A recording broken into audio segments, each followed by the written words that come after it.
Cha tôi, lão Sở Tổng, 3 tháng trước đã không may qua đời. Trước khi mất, ông ấy từng nói cảm ơn sự ủng hộ của mọi người. Kẻ bệnh tật sống chẳng được bao lâu, thì dựa vào gì mà làm chủ tịch tập đoàn Sở Thị chúng tôi? Quả nhiên, vẫn đến. Tôi chỉ là thân thể yếu ớt, nhưng quản lý công ty là dựa vào đầu óc. Tiếc là các người không có. Sở Lan Tịch, người sắp xuống mồ rồi. Miệng mồm vẫn còn cứng rắn thế sao? Bản bệnh án trong tay tôi ghi lại tình trạng sức khỏe của Sở Lan Tịch. Luyện Văn Cường, cổ đông của tập đoàn Sở Thị, cô ta sắp mất mạng rồi. Sở Lan Tịch không xứng làm chủ tịch tập đoàn Sở Thị của chúng tôi. Đúng vậy, tập đoàn Sở Thị chúng ta không thể bị hủy hoại trong tay một kẻ sắp mất mạng. Sở Tổng, vì lợi ích của tập đoàn Sở Thị, cô vẫn nên thoái vị nhường ngôi đi. Kẻ mạnh lên, kẻ yếu xuống. Nếu đã như vậy, cô vẫn nên xuống đi. Đúng, tôi xin đề nghị hủy bỏ chức vụ chủ tịch của Sở Lan Tịch. Ta Triệu Hải Minh cũng đồng ý bãi miễn chức vụ chủ tịch của Sở Lan Tịch. Tập đoàn Giang Thị chúng tôi cũng đồng ý thoái vị. Thoái vị. Thoái vị. Thoái vị.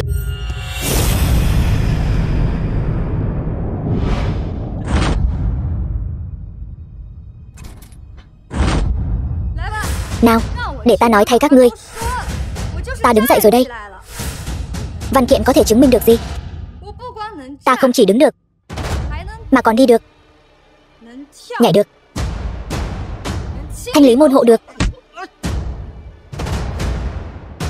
Võ công này đúng là nàng rồi. Suýt quên, còn người nữa. Luyện Văn Cường, cơ thể tôi có vấn đề gì sao? Sở Tổng, tôi nghĩ giữa chúng ta chắc là có hiểu lầm gì đó. Hiểu lầm thôi. Cha tôi kêu mang các ngươi, kết quả các ngươi lại đối xử với huyết mạch duy nhất của ông ấy như vậy sao? Sở Tổng, tôi sai rồi. Sai rồi. Tôi cứ tưởng mấy vị cổ đông các ngươi có bản lĩnh gì cơ. Thật khiến tôi thất vọng. Chủ tịch, xin hãy tin tôi. Tôi với tập đoàn Sở Thị, với ngài đều một lòng trung thành. Trung thành? Tôi không nghe nhầm chứ? Vừa rồi anh nói không phải vậy mà. Tôi bị kẻ gian xúi giục. Chủ tịch, hãy tin tôi. Kẻ gian? Tôi là người ủng hộ kiên định nhất của ngài. Sở Tổng, nếu người đã khỏe mạnh rồi, vậy chúng tôi cũng yên tâm rồi. Yên tâm? Yên tâm cái gì? Những kẻ vừa rồi nợ ta lời hứa, bây giờ có thể thực hiện rồi, phải không? Triệu hội trưởng, là ngươi nói. Ta đứng dậy, các ngươi quỳ xuống.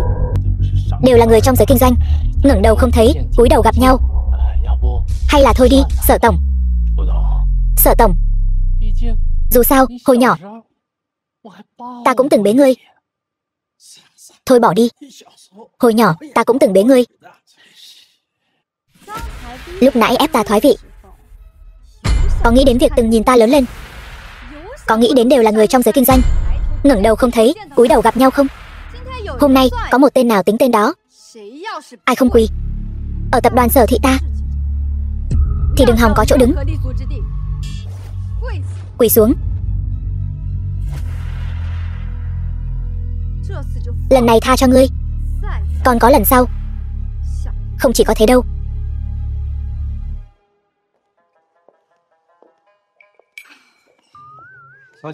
Tiểu thư, cô không sao chứ? Không sao. Chỉ là chưa từng thấy trường hợp nào lớn thế này. Chưa từng thấy nhiều nhân vật lớn như vậy. Để tôi nghỉ một lát. Cô đã làm rất tốt rồi. Khí thế rất mạnh mẽ. Tôi vừa nghĩ mình đã thấy. Đại tiểu thư, hôm nay đưa ra việc sát hại cha của Sở Tổng, không ngoài dự đoán sẽ có người hoảng loạn. Vâng tiểu thư. Anh cứ đi làm việc đi, để tôi tự mình bình tĩnh lại. Anh là ai, dám đối xử với tôi bất kính như vậy? Mau thả tôi ra, nếu không thì sao? Đá bay ta như đá bay bọn họ luôn sao? Hay là dùng dây lưng của cô trói tôi lại hả? Cô che miệng lại như vậy là sợ tôi hôn cô sao?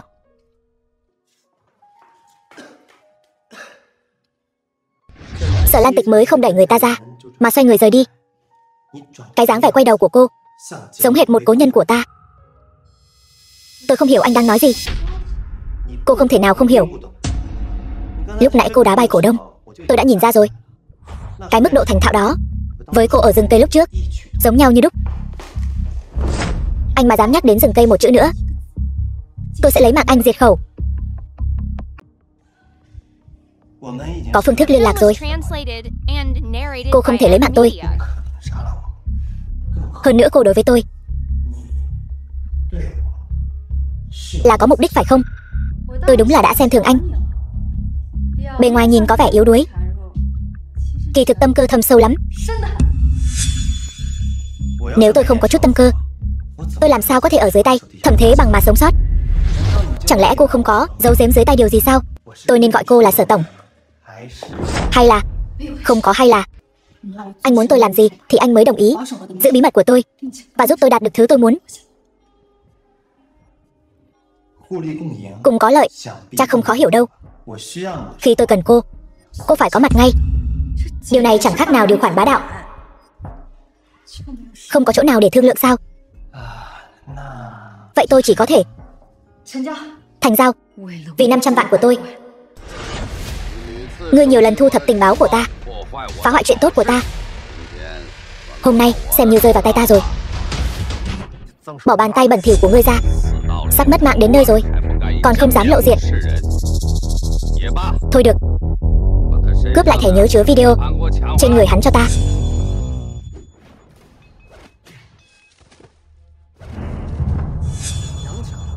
Muốn cướp chứng cứ, đừng hòng.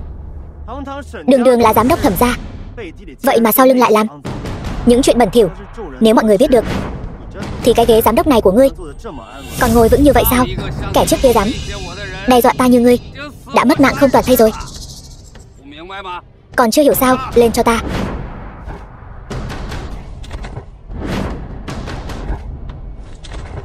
Tên này vậy mà chỉ trong chớp mắt đã đánh bại võ sĩ quyền Anh cấp quốc gia mà ta mời đến. Tiêu rồi, không thể đánh nữa, phải nhanh chóng rời khỏi đây. Đầu mũi tên ngắn đã gãy. Dưới đất có vụn vải, chắc chắn đã trúng rồi. Dưới đất không hề có vết máu. Liệu có khi nào không làm hắn bị thương? Thẩm giám đốc, ám khí này là do bậc thầy thế giới chế tạo cho ta. Chúng là bị thương. Mau đi tìm. Sống phải thấy người, mất phải thấy xác. Vâng. Ám khí của Thẩm Thế Bằng này đã vào cơ thể, không bao lâu nữa ta sẽ mất đi ý thức, thần trí mơ hồ. Ta phải nhanh chóng tìm một nơi để dừng chân.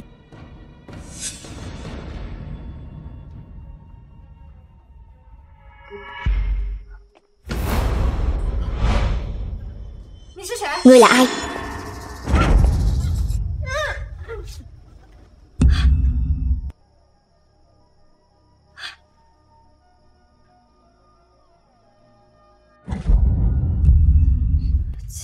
Vậy mà lại là hắn.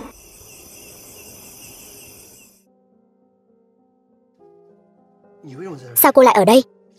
Đây là nhà tôi. Tôi còn muốn hỏi anh tại sao lại ở đây.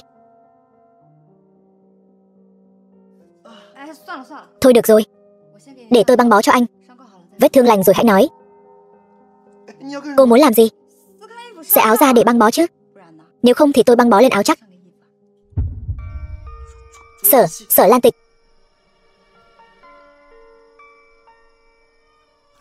Vẫn là để tôi tự làm đi.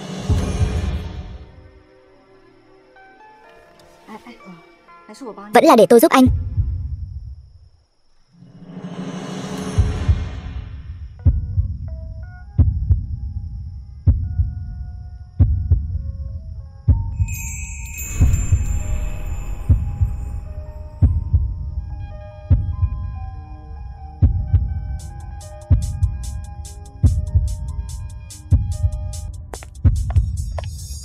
Tôi nhất định sẽ tìm ra bằng chứng cô là kẻ nghèo, không phải là Sở Tổng.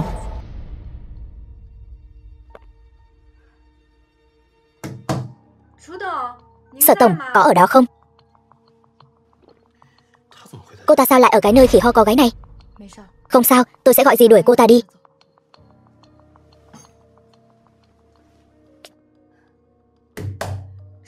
Sở tổng, chuyện lần trước là tôi sai. Hôm nay tôi đặc biệt đến để xin lỗi cô. Hay là cô mở cửa trước đi.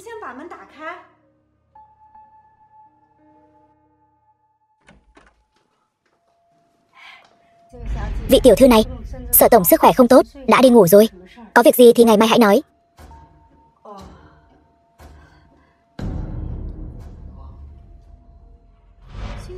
Không làm chuyện trái với lương tâm, sao có thể nói dối là đã ngủ rồi được. Sở tổng chắc là tỉnh rồi. Hay là tôi tặng quà cho cô ấy trước, sau đó đích thân xin lỗi cô ấy. Vị tiểu thư này, Sở tổng đang ngủ, không tiện đâu. Sao cô còn lên đó? Tôi xem kẻ giả mạo này sẽ ứng phó thế nào.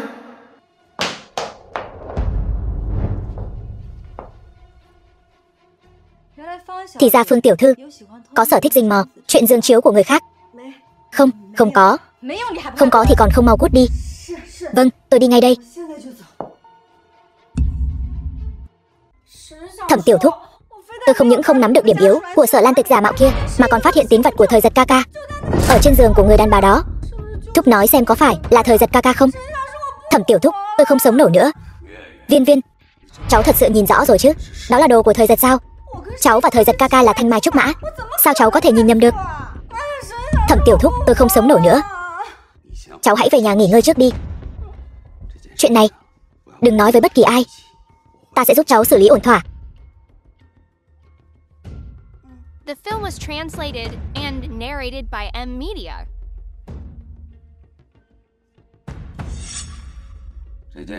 Chuyện này khắp nơi đều lộ ra vấn đề.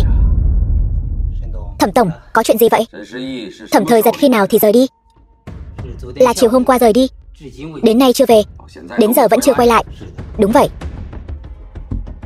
Ngươi bây giờ lập tức điều tra cho ta, biệt thự của Sở Lan Tịch cách nơi mà chúng ta vừa gặp kẻ kia rốt cuộc là bao xa? 3 cây số. 3 cây số sao? Đi thôi, chúng ta hãy đến biệt thự của Sở Lan Tịch. Ngài đang nghi ngờ Thẩm Thời Giật? Không thể nào, Thẩm tổng, tên ốm yếu đó sao có thể có thân thủ tốt như vậy được? Không sợ nhất vạn, chỉ sợ vạn nhất. Chuyện này không đơn giản như vậy. Tin tức từ phía người giúp việc truyền đến là như thế này. Chúng ta đến biệt thự của Sở Lan Tịch. Vâng, tiểu thư. Cô nói xem cô ta có phản bội chúng ta không? Dù sao thì Thẩm gia. Quay lại một chuyến, hỏi trực tiếp cô ta. Được.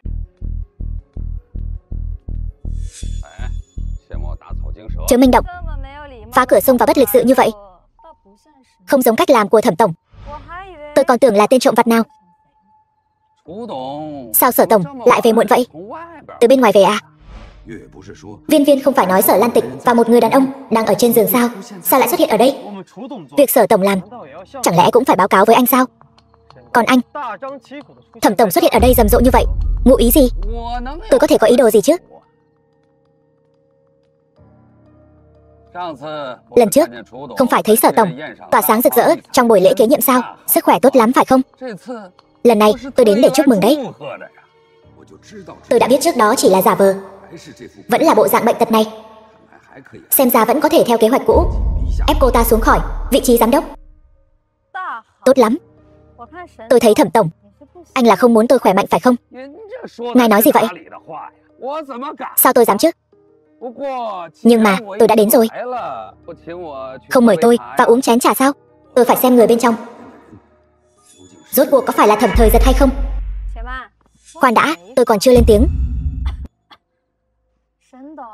Thẩm tổng, nóng lòng như vậy sao? Ai cho anh cái gan đó? Tái phạm nhiều lần. Trời cũng không còn sớm nữa, Thẩm tổng nên về sớm đi. Sở tổng của chúng tôi cần nghỉ ngơi rồi. Xem ra hôm nay không thể thăm dò được rồi. Cũng tốt, coi như có thu hoạch bất ngờ. Vậy thì không làm phiền Sở tổng nữa. Hẹn gặp lại sau. Sở tổng, chúng ta còn phải đi tìm Ý Hòa tiểu thư không? Không cần nữa, xem cái khí thế của Thẩm Thế Bằng này, chứng tỏ Thẩm gia đang đấu đá nội bộ. Nếu cô ta đã cứu Thẩm Thời Giật thì tự nhiên có lý do của cô ta. Đưa tôi về đi. Vâng, tôi mệt rồi. Cô tìm ai? Xin chào, cho hỏi Thẩm Thời Giật có nhà không? Tiểu thiếu gia vừa ra ngoài, mới đi không lâu. Hay là tiểu thư vào trong, đợi một lát? Không cần đâu, Tiểu Lệ. Bây giờ cô càng ngày càng không ra dáng rồi. Cái loại rác rưởi gì cũng muốn mời vào cửa nhà họ Thẩm sao? Còn dám tự tiện vào nhà. Loại người như cô, dù có bám lấy thời giật, cũng không thể thoát khỏi thân phận tiện dân của cô. Tiện dân? Bà nói tôi là tiện dân? Một con nhỏ nghèo hèn ảo tưởng với tới cảnh cao, cũng không tự xem lại mình nặng nhẹ ra sao. Tôi nói lại lần nữa, muốn bao nhiêu thì cô mới chịu buông tha, không dây dưa với thời giật nữa. Tôi nói bao nhiêu cũng được. Được thôi. Cuối cùng cô cũng lộ đuôi cáo rồi. Tôi đã nói rồi, loại người như cô, 1 tỷ. Cái gì? Cô muốn tiền đến phát điên rồi sao? 1 tỷ đấy. Bà vừa mới nói bao nhiêu cũng được mà. Sao? Bà thấy cháu trai ngoan của bà không đáng giá đến mức này? Hay là nhà họ Thẩm của các người chỉ là cái vỏ rỗng, ngay cả chút tiền này cũng không lấy ra được? Cô đúng là đồ không biết xấu hổ.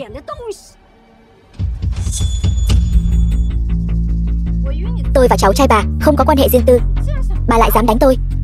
Bà biết tôi là ai không? Còn nhỏ mà dám ăn nói ngông cuồng. Cô đừng tưởng cô là khách của Sở Thị tập đoàn mà thật sự coi mình là người thượng lưu. Sở Thị tập đoàn sẽ không vì cô mà đắc tội với cả nhà họ Thẩm đâu. Khách? Khách gì? Nếu tầng lớp thượng lưu đều như bà, có tác phong như thế này, thì ta cũng chẳng thèm làm.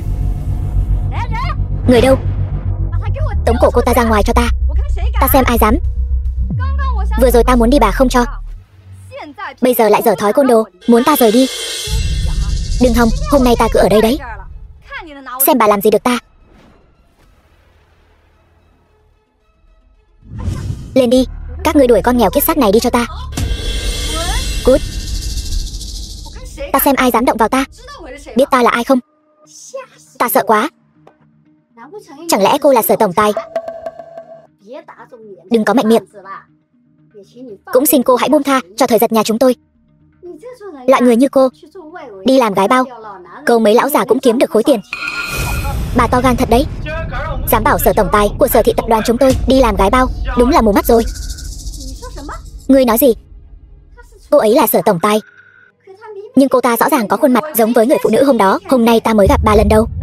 Hôm đó là hôm nào? Là tôi, có mắt như mù. Có mắt mà không thấy Thái Sơn. Bà đúng là có mắt như mù. Hợp đồng ban đầu với Thẩm gia ta thấy cũng không cần thiết nữa. Anh sắp xếp mọi chuyện đi. Vâng. Thẩm thời giật này rốt cuộc đã đi đâu?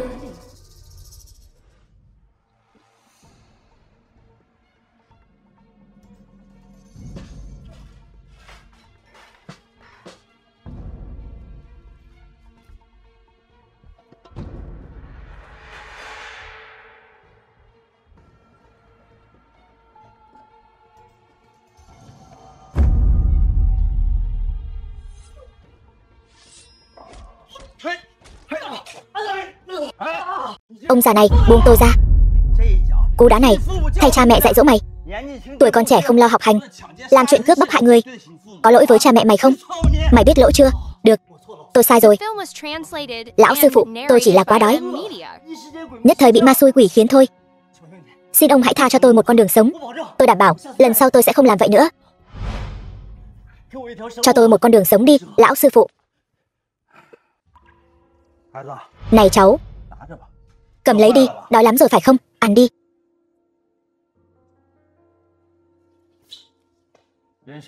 Đời người có rất nhiều ngã rẽ, có thể thử và sai, nhưng tuyệt đối không được đi lệch hướng nữa.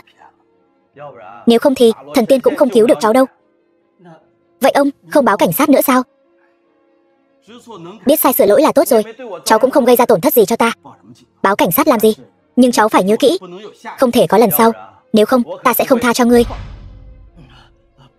Không đâu, ngài tin tôi tuyệt đối về sau sẽ không bao giờ làm chuyện này nữa. Cảm ơn ngài. Không ngờ phụ thân của cô ấy lại là một cao nhân ẩn sĩ. Còn nhãi danh kia, về trễ thế này, con đi đâu vậy hả? Ra nông nỗi này rồi. Vẫn chưa nghiêm trọng, có thể chữa khỏi. Thật sao? Ta khi nào gạt con chứ? Đi theo ta. Đôi chân này chạy chữa khắp nơi, Không một ai chữa được. Vị lão tiên sinh này, ông ấy thật sự có thể sao?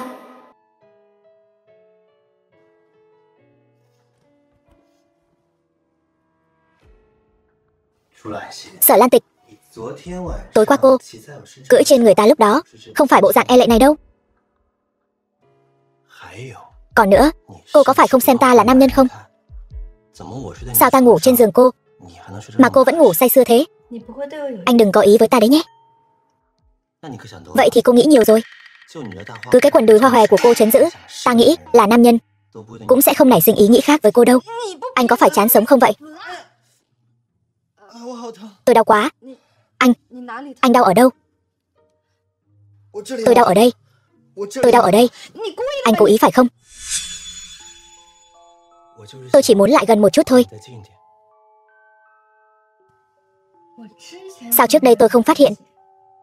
Anh lại giỏi tán tỉnh thế nhỉ? Đó chẳng phải là vì tôi thiên phú mọi mặt đều rất cao sao? Chỉ cần tôi muốn làm thì nhất định làm được. Anh khá tự tin đấy, Thẩm thiếu gia.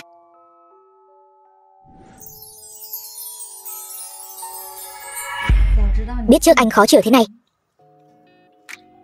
tôi đã không dính vào chuyện này rồi. Sao? Ý của cô là cô muốn hủy bỏ? Được không? Không được.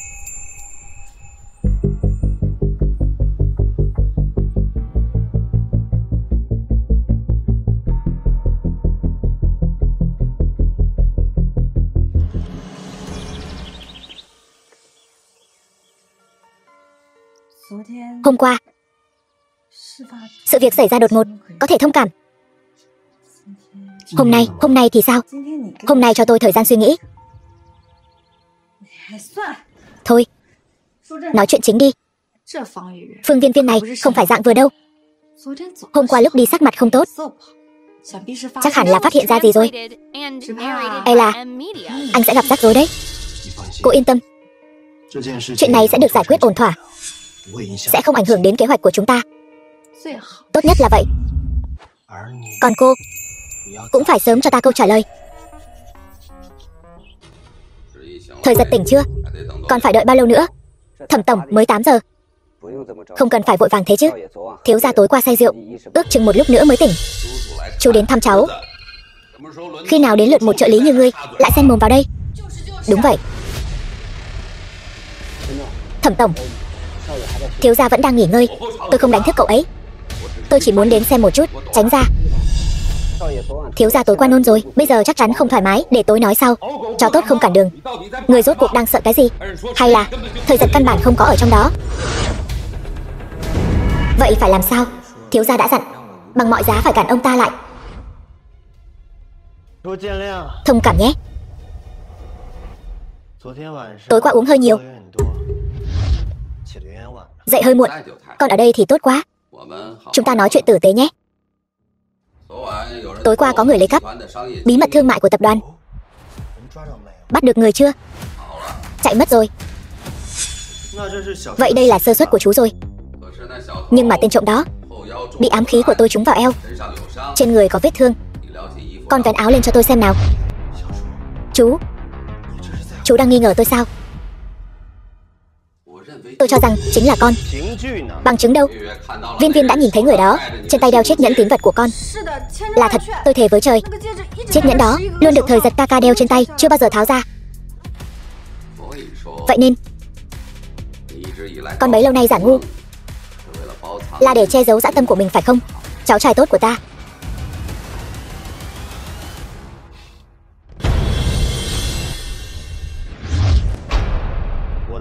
Chiếc nhẫn của con hôm qua lúc uống rượu đã bị mất rồi. Chú này, nếu chú không tin, căn phòng này chú có thể lục soát thoải mái. Có phải có người muốn cố tình vu oan giá họa cho tôi, muốn gây ra nội chiến giữa chúng ta? Chú là người thông minh như vậy, chẳng lẽ lại không nghĩ ra điều này? Con đừng đánh trống lảng, chuyện chiếc nhẫn tạm gác lại. Con vén áo lên trước đi, cho tôi xem có vết thương không. Con chột dạ rồi, cháu trai tốt của ta. Chú, vừa rồi chú đánh trợ lý của cháu phải không? Ai bảo hắn cản đường ta? Ta là một thành viên hội đồng quản trị, lại không có quyền này sao? Vậy thì xin lỗi, quỳ xuống nhận sai đi. Con nói gì? Chú, Chú dám cá với cháu không? Nếu cháu vén áo lên mà có vết thương, chú muốn xử lý thế nào cũng được. Chú đuổi tôi ra khỏi Thẩm gia cũng được. Tóm lại tùy chú quyết định. Nếu tôi vén áo lên mà không có vết thương, chú quỳ xuống xin lỗi hắn. Tại sao tôi phải cá với cháu? Không cá thì cửa ở kia. Không tiến. Được, tôi cá với cháu. Cháu trúng ám khí của tôi, không thể không có vết thương.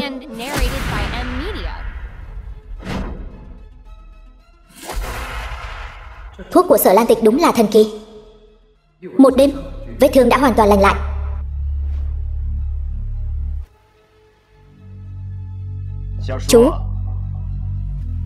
Chú giữ lời chứ? Tôi sai rồi, không nên đánh cậu. Xin lỗi.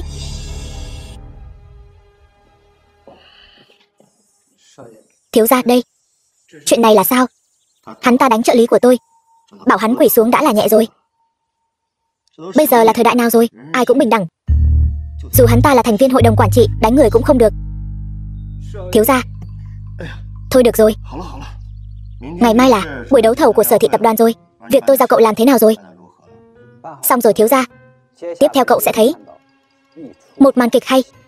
Dự án này đã sớm được tập đoàn Sở nội định rồi. Cái gọi là hội nghị đấu thầu bất quá chỉ là đến góp mặt cho đủ số mà thôi. Dù thế nào đi nữa, hôm nay nếu có thể quen biết Sở tổng thì tương lai ở Hải Thành chắc chắn sẽ có một chỗ đứng. Đây chính là đại dự án 500 tỷ. Ngoài tập đoàn Sở Thị ra, ai có thể bỏ ra nhiều tiền như vậy? Thị trưởng Lưu đến rồi.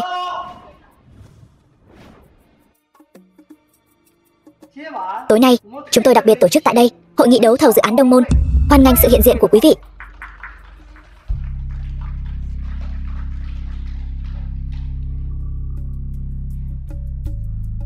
Trước đây có người nói lão Lưu tôi giở trò mờ ám, đã nội định dự án này cho tập đoàn Sở Thị, khiến cho các cổ đông đầu tư vào tập đoàn Sở Thị thay đổi ý định chỉ sau một đêm, cho rằng mọi việc đã chắc chắn. Vì vậy, tối nay tôi muốn cho tất cả mọi người một cơ hội. Nếu ai có thể bỏ ra 500 tỷ vốn thì có thể cạnh tranh công bằng với tập đoàn Sở Thị. Xin hỏi quý vị có mặt ở đây, có ai muốn nắm bắt cơ hội này không? Nếu đã vậy, với tư cách là thị trưởng, tôi xin tuyên bố tại đây dự án Đông Môn. Khoan đã, tôi muốn thử cơ hội này. Lão Luyện lần trước chẳng phải đã bị Sở Thị dạy dỗ rồi sao? Sao còn dám công khai khiêu chiến? Anh không biết sau bữa tiệc kế nhiệm lần trước, lão Luyện này đã nghỉ việc rồi sao? Bây giờ không biết đã đầu quân cho ai. Ra là vậy, hiểu rồi. Nhất định là muốn rửa hận đây mà. Hiện tại tôi đang ở tập đoàn đỉnh phong, vì vậy chúng tôi muốn thử cơ hội này. Ai cũng biết thực lực của tập đoàn đỉnh phong quả thực không tồi, nhưng mà đầu tư thương mại kiểu này vẫn cần rất nhiều tiền. Dự án ban đầu đã cần 500 tỷ rồi. Anh lấy đâu ra? Chẳng phải trùng hợp sao? Trong thẻ này của tôi vừa đúng 500 tỷ. Nếu ông không tin, có thể tìm người kiểm tra. Luyện Văn Cường, đừng có làm loạn ở đây. Làm loạn? Sao lại gọi là làm loạn? Ông vừa mới nói chỉ cần có 500 tỷ là có thể tham gia cạnh tranh dự án. Sao nào? Lời ông vừa nói chẳng lẽ là nói nhảm sao? Lão già cổ hủ, ông có thể không cho tôi, nhưng tôi nói cho ông biết, toàn bộ thị trường xây dựng Hải Thành đều nằm trong tay tôi. Nếu tôi không gật đầu, tôi xem ai dám nhận dự án này của ông. Kẻ nào dám? Tôi dám.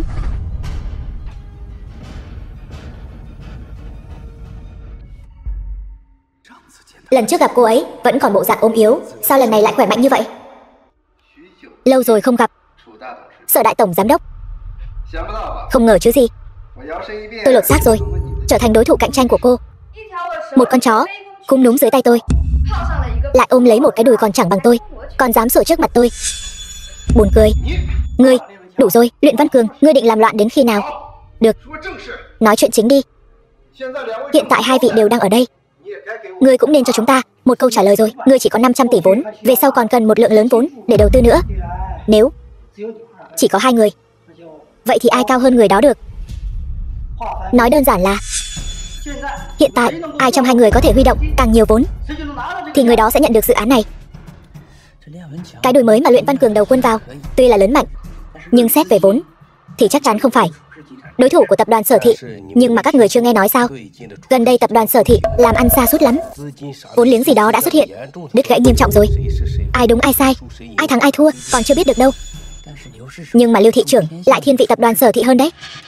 Tôi biết lo lắng của các vị, cho rằng tôi không thể, không có tiền như tập đoàn Sở Thị, không tự lượng sức, cho rằng tôi nhất định sẽ thua. Nhưng mà hôm nay các người sẽ không được như ý đâu. Hôm nay tôi đến đây, chắc chắn là vạn sự đã sẵn sàng, chỉ thiếu cơn gió đông này thôi.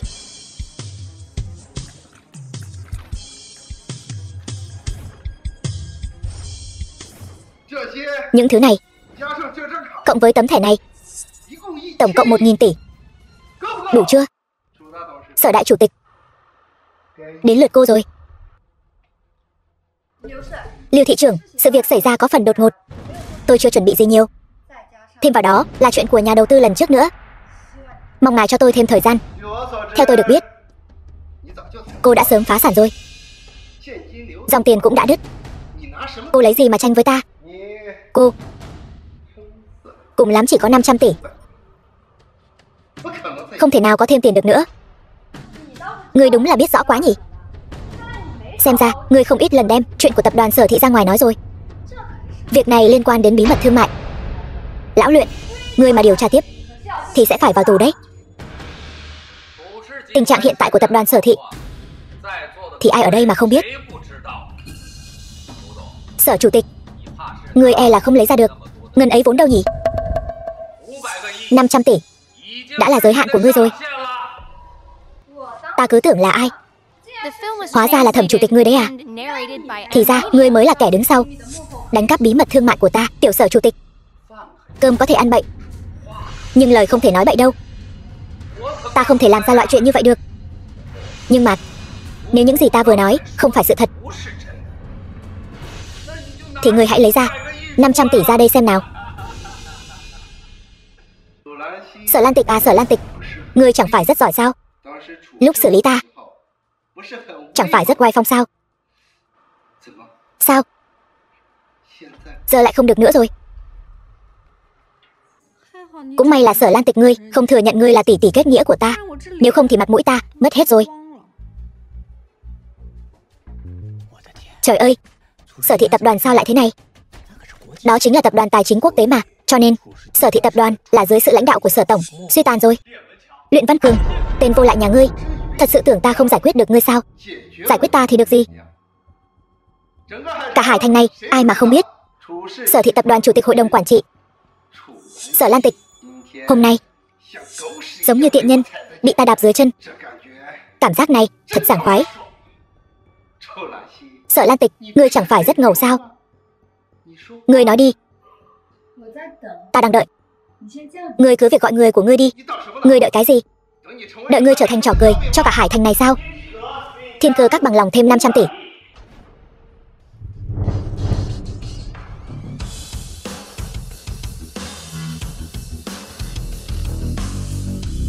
Là hắn, kẻ đã cướp thẻ nhớ chứa video của ta đêm đó. Hỏng rồi, ta đã biết thân phận hắn không đơn giản.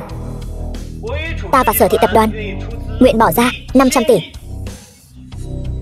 Hóa ra là Thần Long chỉ thấy đầu không thấy đuôi của Thiên Cơ Các. Đó chính là nơi nắm giữ toàn bộ huyết mạch Hải Thành. Không chỉ vậy, nghe nói Thiên Cơ Các có hàng trăm đặc công, chỉ cần hắn muốn, bất cứ lúc nào cũng có thể lật đổ Hải Thành. Hơn nữa, ra tay là 500 tỷ. Bọn họ liên thủ, ai có thể sánh bằng? Nếu 500 tỷ không đủ, Thiên Cơ Các ta nguyện tiếp tục tăng giá cho đến khi giành được dự án này. Thiên Cơ Các luôn ẩn mình, tại sao lại muốn quản chuyện thương mại ở Hải Thành chứ?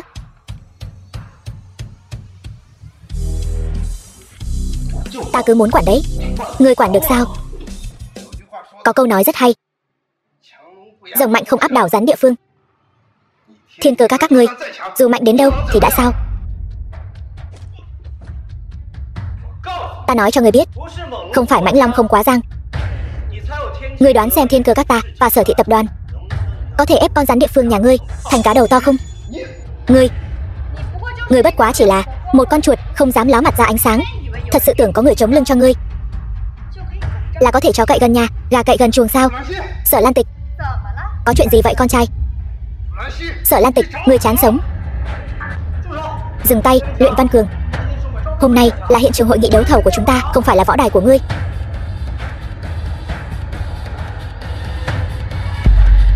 Ngươi quay đầu lại, nhìn cái đùi ngươi đang bám vào trước đi, rồi hãy cân nhắc xem có nên tiếp tục sủa nữa không.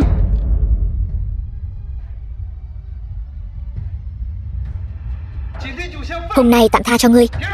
Đừng để ta tìm được cơ hội. Ngươi không cần tìm cơ hội nữa. Chính là bây giờ. Ngươi đánh ta đi.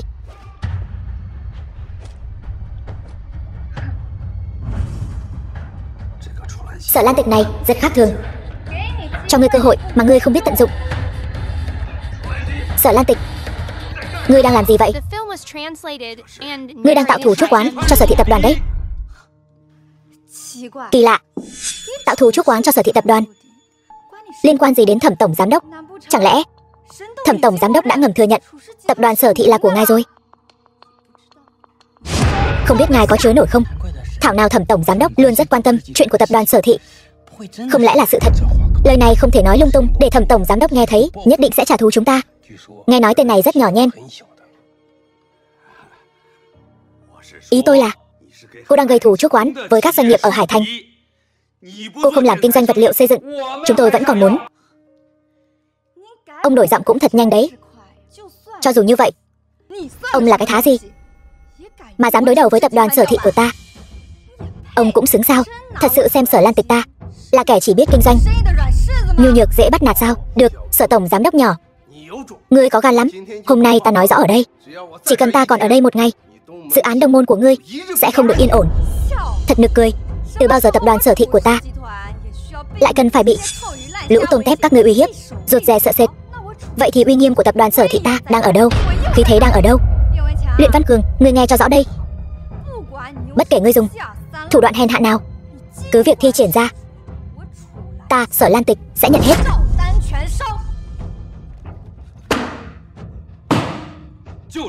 Cứ làm như vậy đi. Thẩm tổng, thuộc hạ của ngài thật là khẩu khí lớn đấy. Còn ngài cũng giống hệt như video trong thẻ nhớ. Cái vẻ mưu mô xảo quyệt đó. Ngài nói bậy bạ gì vậy?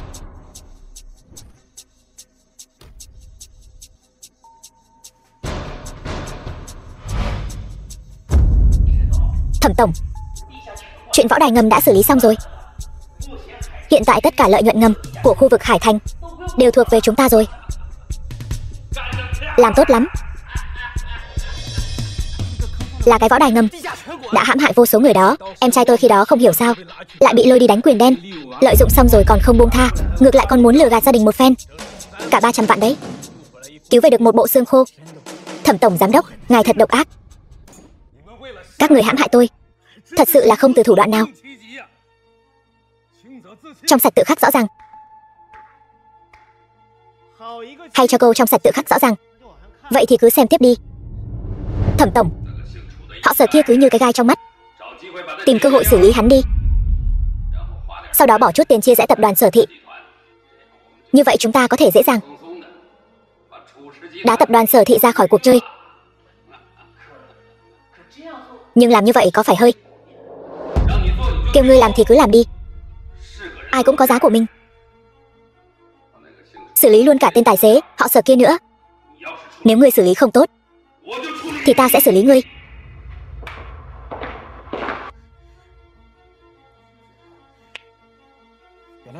Thì ra lão Sở tổng giám đốc là bị loại người như ngươi hại. Ngươi thật độc ác. Ngươi đúng là đồ cặn bã. Ngươi không xứng làm giám đốc. Nhược yếu nhân bất chi, trừ phi Kỷ Mạc Vi. Video này là do thuộc hạ của ngươi quay lại. Ban đầu định tống tiền một khoản, không ngờ lại bị xử lý. Thẩm tổng, ông còn gì để chối cãi nữa không? Thì ra là ông đã động tay động chân vào xe của cha mẹ ta. Trước tiên là hại mẹ ta, sau đó lại dùng chiêu cũ hại cha ta. Ngươi thậm chí còn muốn nhiều lần muốn đẩy ta vào đường cùng. Tiền tài và quyền lực đối với ngươi còn quan trọng hơn cả mạng người sao? Thật sự là mất hết lương tâm. Người như ngươi sao còn có thể đường hoàng ngồi ở đây? Đúng vậy.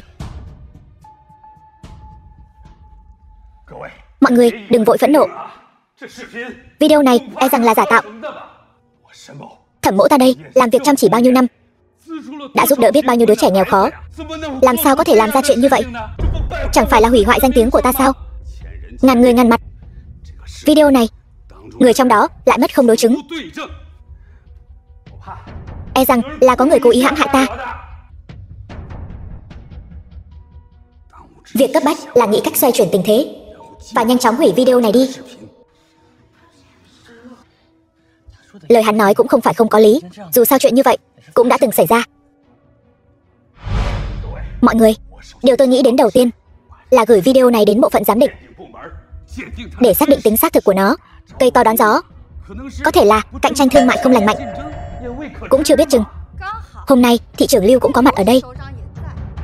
Thẩm tổng, ngài đương nhiên có thể giám định, nhưng trước khi có kết quả giám định, chức giám đốc của Thẩm gia e rằng phải tạm thời miễn nhiệm. Tôi tán thành. Chúng tôi đồng ý. Tôi cho rằng tình hình hiện tại là khá ổn thỏa. Từ trước đến nay đều là Thẩm tổng nắm giữ Thẩm gia, bây giờ còn ai có thể kế thừa? Thẩm thiếu gia. Thiếu gia thân thể yếu ớt, cậu ấy không thể. Cứ quyết định vậy đi, tạm thời Thẩm gia do Thẩm thiếu gia chủ trì đại cục. Đồng ý.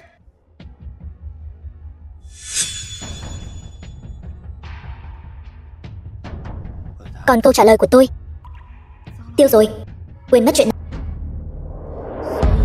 Vậy bây giờ anh đang chính diện tuyên chiến với Thẩm Thế Bằng rồi, phải? Tôi đã có được vị trí tôi muốn.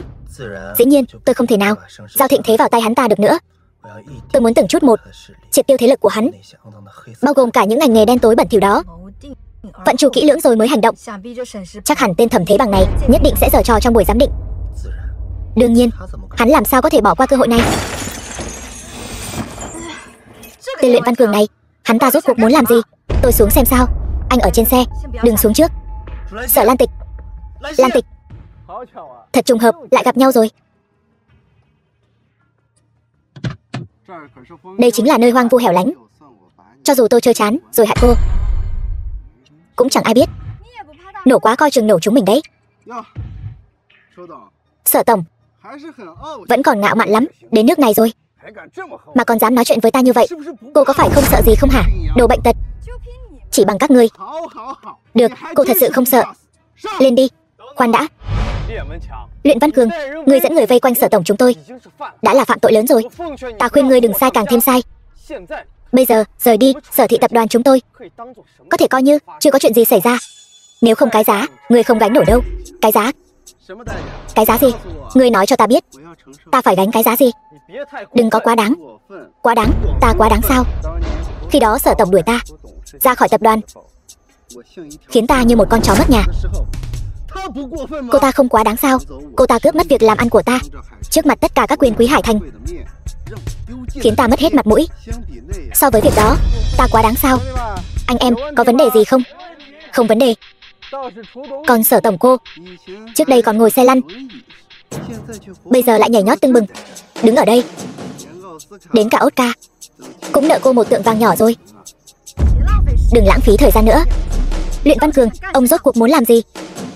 Ta biết Sở tổng, cô là chủ tịch của Sở thị tập đoàn, gia sản cách xù, thân phận tôn quý. Ta cũng không muốn làm khó cô. Cô chỉ cần quỳ xuống dập đầu cho ta 3 cái. Nói ta sai rồi, rồi trả lại dự án Đông Môn cho ta. Hôm nay ta sẽ để cô bình an vô sự rời đi. Dù sao, bây giờ sự sống của cô do ta quyết định. Ta chính là để ông hại, ông dám sao? Sở Lan Tịch, cô nghĩ ta có dám không? Từ trước đến nay, ta nhịn cô rất lâu rồi. Cô quỳ hay không quỳ, dự án cô giao hay không giao. Tốt, có chí khí. Ta phải nghĩ cách hành hạ ngươi cho đã. Người đâu? Cái tên yếu ớt như sen ấy, Thẩm đại thiếu gia, lôi ra đây. Báo cáo đại ca, người chạy rồi. Chính là đồng minh được ngươi tuyển chọn kỹ lưỡng sao? Sở tổng, giờ phút then chốt bỏ mặc ngươi một mình, bỏ chạy lấy người. Người đâu? Hầu hạ Sở tổng cho tốt.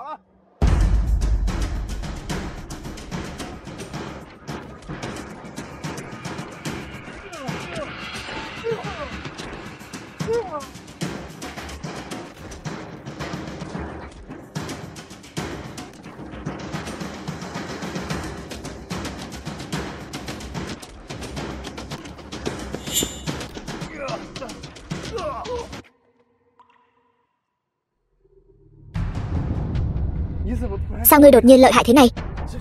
Quyền pháp này trông quen mắt. Đây là chiêu của quyền vương Sở Ý Hoa. Ta đã khuyên ngươi rồi, đừng làm như vậy. Ngươi muốn làm gì? Ta vốn không muốn động đến ngươi, nhưng đây là do ngươi tự chuốc lấy. Ngươi không được động vào ta. Nếu ngươi dám động vào ta, ta sẽ khiến Sở Thị tập đoàn vĩnh viễn không được yên ổn. Vậy ta học hỏi ngươi chẳng phải được rồi sao? Chỉ cần ta làm đủ sạch sẽ không ai biết. Đừng manh động. Luyện Văn Cường hiện tại còn chưa thể hại, sẽ rất khó xử lý. Hơn nữa hắn ta cấu kết với Thẩm Thế Bằng, có lẽ hắn ta còn biết một số âm mưu không thể tiết lộ. Mộ trợ lý nói đúng, bây giờ trừ khử hắn ta sẽ thêm một rắc rối, mất đi một manh mối, tuyệt đối không được. Luyện Văn Cường, hôm nay ta lại tha cho ngươi một lần. Lần sau ngươi còn dám chọc giận ta, sẽ lột da rút gân ngươi, tên địa đầu xà ngươi. Nghe rõ chưa? Hỏi ngươi đó. Vâng, nghe rồi. Cút.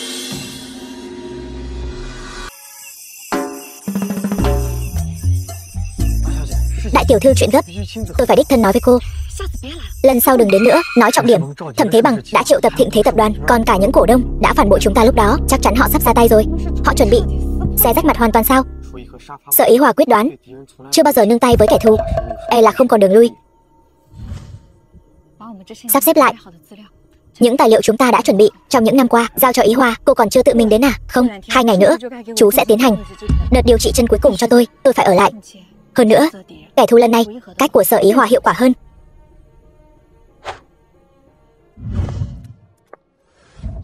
Thẩm tổng, ông tìm tôi có việc gì? Cho người của anh trong vòng 1 ngày công bố tin tức ra toàn Giang Hải.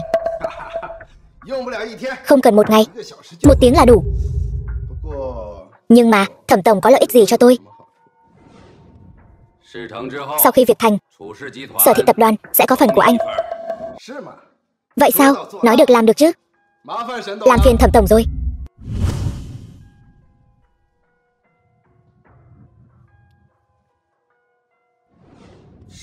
Đẳng cấp gì vậy? Đồ không ra gì, dám ra điều kiện với tôi. Bảo bọn họ chuẩn bị sẵn sàng. Một khi mạng xã hội lên nhiệt, lập tức tổ chức họp báo.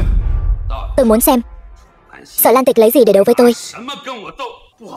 Không ổn rồi. Hiện tại trên mạng xuất hiện rất nhiều tin tức tiêu cực liên quan đến tập đoàn, yêu cầu chúng ta rút khỏi dự án Đông Môn. Hơn nữa các cổ đông trong hội đồng quản trị cũng liên kết lại ép cô từ chức.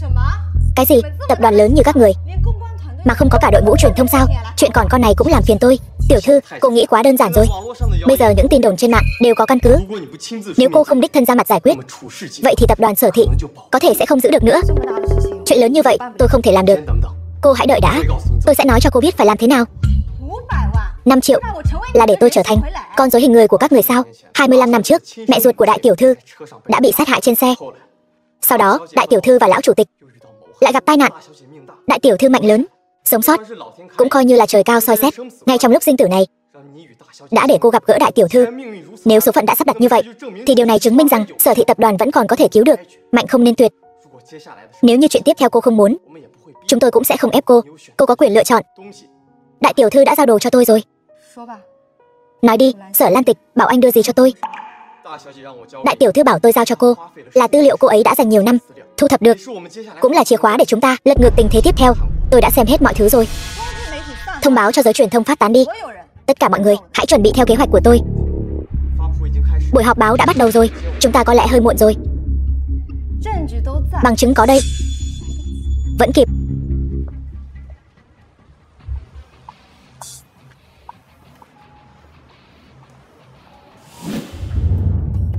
Về việc Sở Thị tập đoàn bị tố cáo, có thật không? Sở tổng là một tập đoàn lớn nổi tiếng, xảy ra nhiều vấn đề như vậy, cô có nên cho công chúng một lời giải thích không? Sở tổng hiện tại không có thời gian để trả lời. Cô nghĩ Sở Thị tập đoàn còn có thể đảm nhiệm dự án Đông Môn không? Là người phụ trách, cô có thể chịu trách nhiệm không? Từ khi Sở chủ tịch qua đời, Sở Thị tập đoàn bắt đầu xuống dốc, cổ phiếu sụt giảm. Xin hỏi đây có phải là trách nhiệm của cô không? Lũ sâu mọt, các người vu khống Sở Thị tập đoàn của tôi. Các người không điều tra mà tùy ý đưa tin. Nếu các người còn tiếp tục đổ thêm dầu vào lửa, tôi không ngại xử lý các người cùng một lúc. Tránh ra.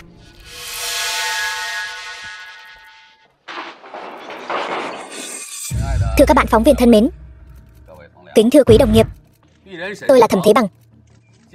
Hôm nay tôi triệu tập buổi họp báo này, mục đích rất đơn giản, chính là thay mặt cho Sở Thị Tập đoàn trả lời về những tin tức và lời đồn sai sự thật trên mạng gần đây, làm rõ sự việc, trả lại công bằng cho họ. Vậy thì Thẩm tổng, ý của ông là những thông tin bị tiết lộ trên mạng đều là giả sao? Chúng tôi cần sự thật, không phải lời nói dối. Cho đến bây giờ, hội đồng quản trị chẳng phải cũng không đưa ra được một bằng chứng hợp lý nào sao? Không chịu nổi nữa rồi. Thẩm tổng, vì Sở Thị Tập đoàn của chúng ta, tôi phải vạch trần sự thật ở đây. Sự thật gì? Thân là cổ đông cũ của Sở Thị Tập đoàn, tôi với tư cách là giám đốc đương nhiệm của Sở Thị Tập đoàn, tôi xin khẳng định một cách hết sức nghiêm túc rằng lý do mọi chuyện trở nên như ngày hôm nay hoàn toàn là do vị chủ tịch hiện tại của chúng ta bất tài. Cô ta căn bản không có tư cách đảm nhiệm chức vụ chủ tịch này. Ông có thể nói rõ hơn được không? Vì tập đoàn Sở Thị, Sở Lan Tịch nhất định phải từ chức. Cô ta phải trả giá cho những sai lầm của mình. Cô ta phải từ chức. Từ chức. Từ chức. Từ chức.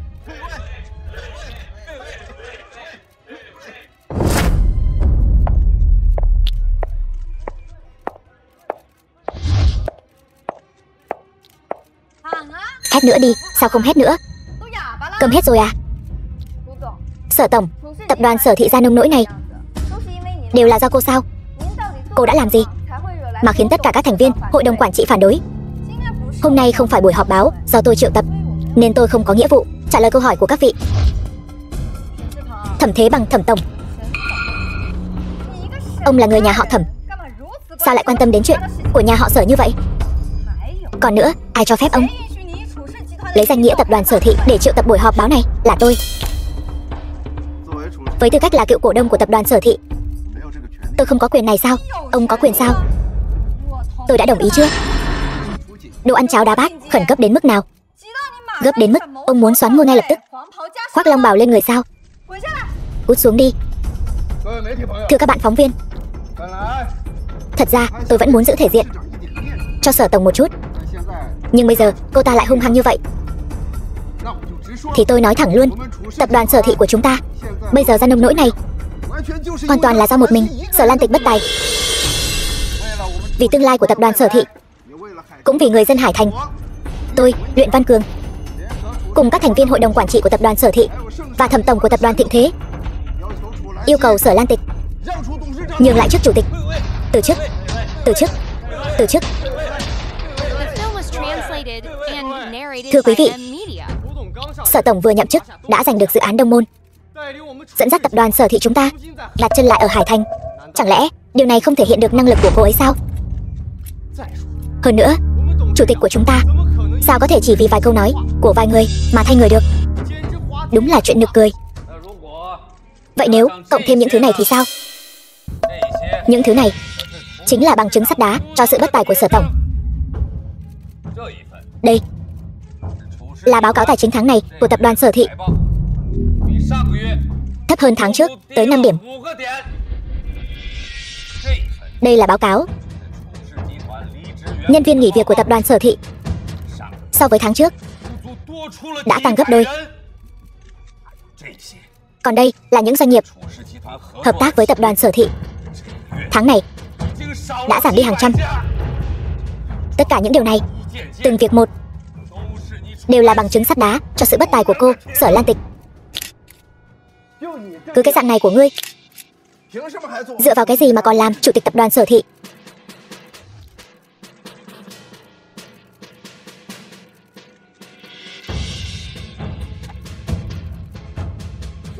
Sở Lan Tịch, buổi họp báo hôm nay ta đã sớm nghĩ thông rồi, nhưng vẫn luôn giữ thể diện cho các ngươi. Nhưng các ngươi lại không cần.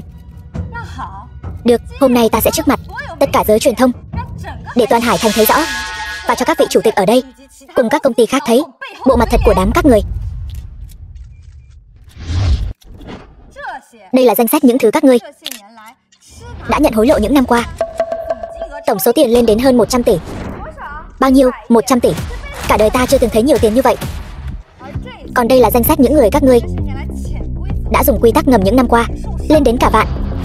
Còn có danh sách những đối tác mà các ngươi đã đưa ra với đủ loại lý do ngớ ngẩn trong những năm qua, lên đến hàng ngàn. Các ngươi vừa lấy ra tài liệu là để chứng minh năng lực của ta không đủ. Vậy những thứ này, đám lão già các ngươi không định giải thích sao? Thưa các vị trong ban quản trị, nhìn từ tài liệu thì tập đoàn Sở Thị hiện tại bây giờ ra nông nỗi này hoàn toàn là do các ngươi. Rõ ràng là lỗi của các ngươi, tại sao lại đổ hết lên người chủ tịch Sở? Có phải có kẻ đứng sau giật dây không? Chính các ngươi đã hủy hoại tập đoàn này, hủy hoại sinh kế của hàng vạn nhân viên. Chẳng lẽ các ngươi không có chút nào áy náy sao? Các ngươi là do ai phái tới tống cổ những kẻ không biết trời cao đất dày này? Ra ngoài cho ta. Vậy chúng ta hãy nói chuyện về tập đoàn. Ban đầu định tha cho các ngươi một con đường sống, nhưng các ngươi cứ khăng khăng nghe lời gièm pha, mở cái buổi họp báo gì đó để ép ta từ chức. Sao? Cái nhục ở buổi lễ kế nhiệm hôm đó vẫn chưa đủ sao? Bây giờ các ngươi tự từ chức rồi giao nộp toàn bộ cổ phần, ta có thể tha cho các ngươi.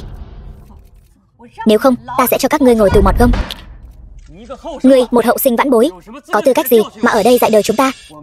Lúc chúng ta cống hiến cho tập đoàn, ngươi còn đang bú sữa mẹ đấy. Đúng vậy, Sở Thị tập đoàn là do đám lão già ở trong miệng ngươi gầy dựng nên. Ngươi, một tiểu bối, được nhờ bóng mát của chúng ta mà còn không biết ơn, thật là đại nghịch bất đạo. Trừ khi ta mất ở cái vị trí này, nếu không ta không thể từ bỏ vị trí hội đồng quản trị. Tốt lắm, nếu các ngươi không muốn lui, vậy ta sẽ giúp các ngươi.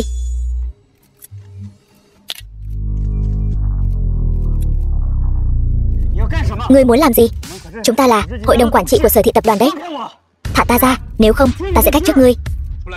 Sở Lan Tịch, ngươi không thể làm vậy. Không phải chỉ là dùng quy tắc ngầm với mấy tên thuộc hạ bên dưới sao?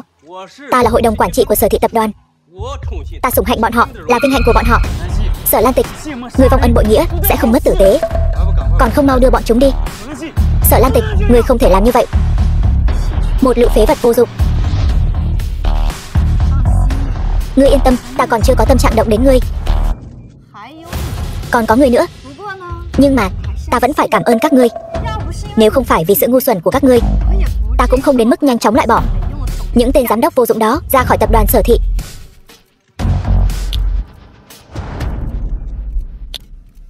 Tiếp tục cố gắng. May mà chuẩn bị đầy đủ, nếu không hậu quả thật khó lường. Lũ người này chỉ biết dựa vào công trạng trước kia mà ăn không ngồi rồi. Chính vì bọn chúng mà tập đoàn vẫn luôn dậm chân tại chỗ.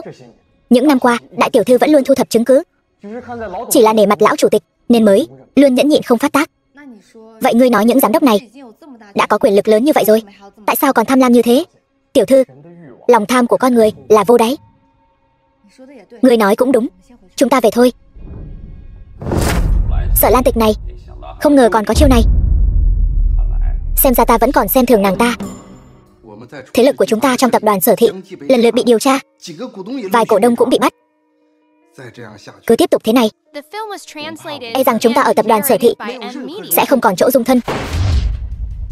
Những điều ngươi nói, chẳng lẽ ta không biết sao? Đồ vô dụng, ra ngoài.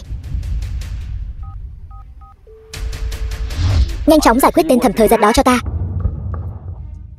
Chuyện này là sao?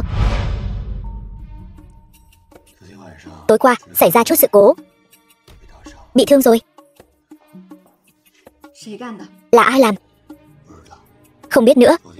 Tối qua một đám người áo đen đột nhiên xông vào, Thiên Cơ Các mất mạng vô số, ta suýt nữa mất mạng. Chẳng lẽ thân phận thật sự của ngươi đã bị lộ? Có thù oán với ngươi cũng chỉ có Thẩm Thế Bằng. Ta cũng nghi ngờ là hắn, nhưng hắn làm sao biết ta chính là các chủ Thiên Cơ Các? Hơn nữa, hắn còn uy hiếp ta rút vốn đầu tư của ngươi. Chẳng lẽ... Sở tổng, xin đừng làm hại thiếu gia của chúng tôi nữa. 2 ngày trước, thiếu gia đã dùng thân phận các chủ để đầu tư cho cô 500 tỷ. Giờ bị uy hiếp, suýt nữa mất mạng. Điều này chứng tỏ kẻ đứng sau chính là kẻ thù của ngươi. Ngươi chỉ muốn giải quyết khủng hoảng của tập đoàn Sở Thị. Ngươi có nghĩ đến thiếu gia nhà chúng tôi không? Vị này là... Cậu ấy là bạn thân của Tiểu Lâm, đến thực tập đều là người mình cả. Vậy Tiểu Lâm đâu? Tiểu Lâm, cậu ấy...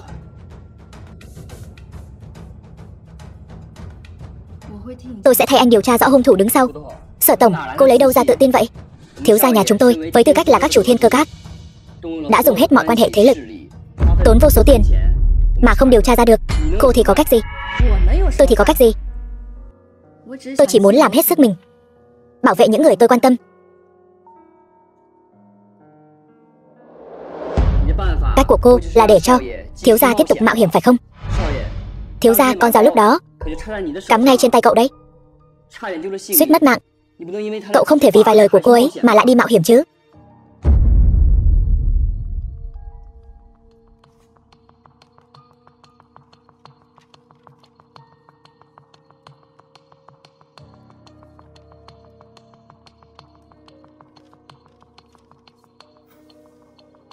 Cô làm gì vậy? Chúng ta là bạn bè. Tôi không thể để anh mạo hiểm vì tôi nữa. Nhưng điều này có thể đảm bảo anh sau này sẽ không bị tổn thương gì nữa. Không thể đưa cho cậu. Sở tổng, Tiểu Lưu là trợ lý của tôi, lại càng là bạn từ nhỏ của Tiểu Lâm. Tôi vẫn tin tưởng được. Sở tổng, đưa tôi đi. Đây là thứ có thể cứu mạng cậu đấy. Tôi nghĩ cậu vẫn nên tự mình giữ thì tốt hơn.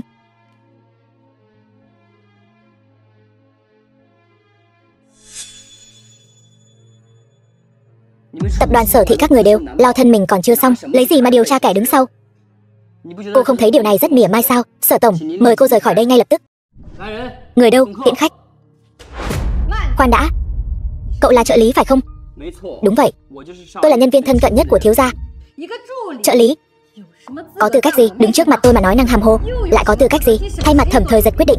Tôi là nể mặt cậu ấy nên mới nhẫn nhịn cậu hết lần này đến lần khác. Nhưng cậu hãy chú ý thân phận của mình. Đủ rồi, Sở tổng, anh ấy là trợ lý của tôi. Cho dù là vì Tiểu Lâm cũng không cần cô dạy dỗ. Nếu thật sự muốn giúp tôi thì hãy nhanh chóng rời khỏi đây. Sở tiểu thư, mời đi.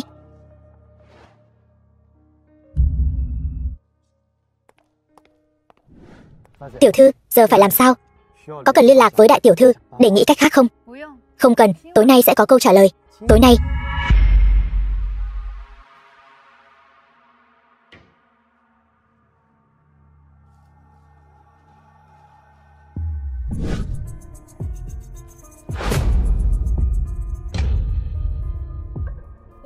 Tôi cứ tưởng cậu sẽ nhịn thêm chút nữa. Không ngờ trời vừa tối cậu đã ra tay rồi. Lưu trợ lý, tôi nên nói cậu tự tin hay là ngu ngốc đây? Mảnh giấy đó đâu? Anh đừng xem trước, cứ bình tĩnh quan sát là được. Tôi biết ý của cô. Hôm nay tôi cũng giúp cô diễn kịch. Sở tổng, tôi không hiểu cô đang nói gì. Tiểu Lâm đối xử với cậu không tệ, vậy mà cậu lại... Thiếu gia, cậu thà tin tưởng một người ngoài cũng không muốn tin tôi. Tin cậu có thể lấy được tin tức với tốc độ nhanh nhất và dùng đủ mọi thủ đoạn làm ra chuyện này. Chắc chắn sẽ sắp xếp một nội ứng bên cạnh cậu ấy. Người bên cạnh anh ấy không phải là ít. Bọn họ đều có khả năng. Đúng là ngụy biện. Người bên cạnh tôi đúng là không ít, nhưng kẻ trộm mảnh giấy chỉ có cậu. Dù cậu nói gì cũng vô dụng. Rốt cuộc là ai đứng sau sai khiến cậu? Nói. Con khốn, ta xử ngươi. Cho ngươi thêm một cơ hội cuối cùng. Nói, rốt cuộc là ai phái ngươi đến? Ngươi có gan thì hại ta đi. Ngươi nghĩ ta không biết ngươi là ai sao? Sở Ý Hoa, Huyền Vương. Sở Ý Hoa, ngươi đừng sai càng thêm sai nữa. Thành thật khai báo, ta có thể cho ngươi toàn thây. Ngươi đừng chấp mê bất ngộ nữa. Tôi biết ơn nghĩa của Tiểu Lâm đối với tôi và ân tri ngộ của ngươi đối với tôi, nhưng kẻ bắt cóc người nhà của tôi chính là Luyện Văn Cường và Thẩm Thế Bằng. Thiếu gia, là tôi có lỗi với anh. Xin lỗi Tiểu Lâm. Nếu có thể, xin hãy bảo toàn gia đình tôi. Cảm ơn ngươi. Chân của tôi bao nhiêu năm rồi cuối cùng cũng... Cái gì đây? Cho tôi xem nào.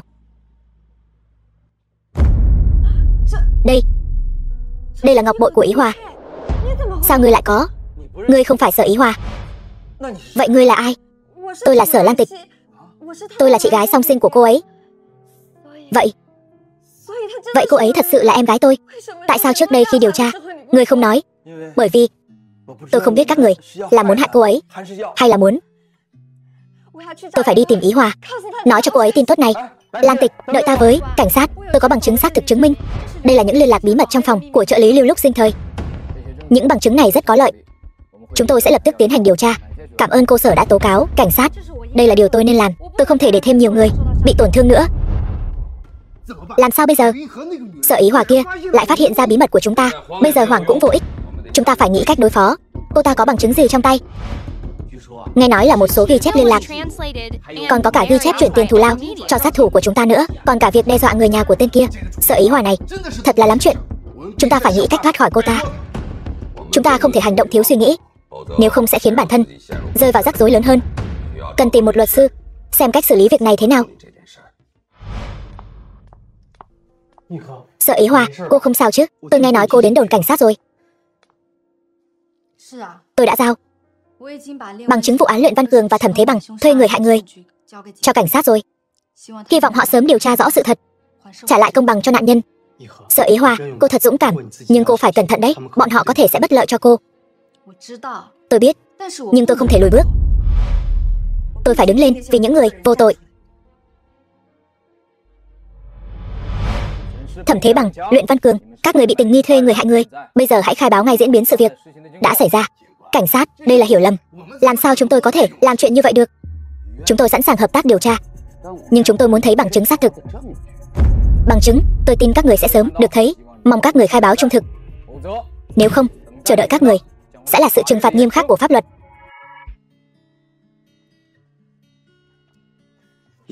Sở Ý Hòa, đừng làm việc quá sức. Em đã làm việc liên tục nhiều giờ rồi. Thời Giật, anh đến rồi. Không sao, vẫn còn một số việc cần phải xử lý xong.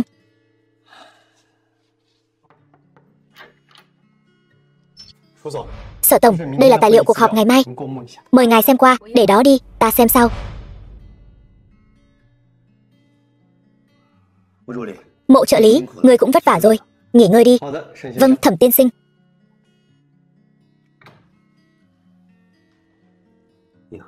Sở Ý Hòa, em là một bà chủ xuất sắc. Thời Giật, anh đừng khen ta nữa. Thật ra nếu không có sự giúp đỡ của anh, ta cũng không thể đi đến bước này. Sở Ý Hòa, ta sẽ luôn ở bên cạnh em, ủng hộ em, bảo vệ em. Thời Giật, em.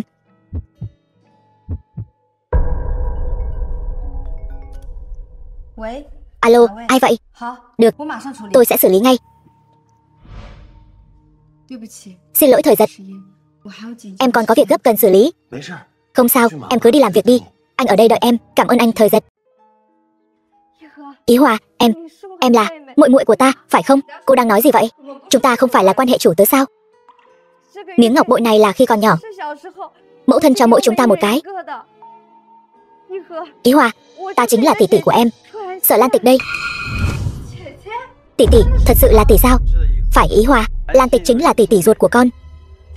Tỷ tỷ, muội rất nhớ tỷ. Muội vẫn luôn tìm tỷ. Cuối cùng chúng ta cũng có thể đoàn tụ rồi. Cảm ơn tỷ tỷ. Sư phụ, có mọi người ở đây, con không sợ gì nữa. Ý Hòa, em còn nhớ ta đã từng tỏ tình với em chứ? Đương nhiên là nhớ. Thẩm Thời Giật, lúc đó em thật sự có chút ngạc nhiên, cần thời gian để suy nghĩ. Còn bây giờ thì sao? Em đã suy nghĩ rất lâu. Em cảm thấy chúng ta có rất nhiều điểm chung. Em cũng rất ngưỡng mộ con người của anh. Vì vậy, em muốn cho anh một cơ hội, cũng là cho bản thân em một cơ hội. Thật sao? Sở Ý Hòa, cảm ơn em. Anh sẽ trân trọng nó. Sở Ý Hòa, em trông có vẻ rất vui. Có chuyện gì tốt sao? Đúng vậy, tỷ tỷ sư phụ. Con muốn báo cho mọi người một tin vui. Chẳng lẽ là trúng số rồi? Không phải, là con và Thẩm Thời Giật. Chúng con đã ở bên nhau rồi. Thật sao? Chúc mừng hai đứa. Thẩm Thời Giật là một người rất tốt. Hai đứa nhất định sẽ hạnh phúc. Sở Ý Hòa, sự lựa chọn của con ta luôn ủng hộ. Thẩm Thời Giật quả thực là một người đáng tin cậy. Sư phụ chúc hai con hạnh phúc dài lâu. Cảm ơn mọi người. Tỷ tỷ, sư phụ, có lời chúc phúc của mọi người, con sẽ càng trân trọng tình cảm này hơn.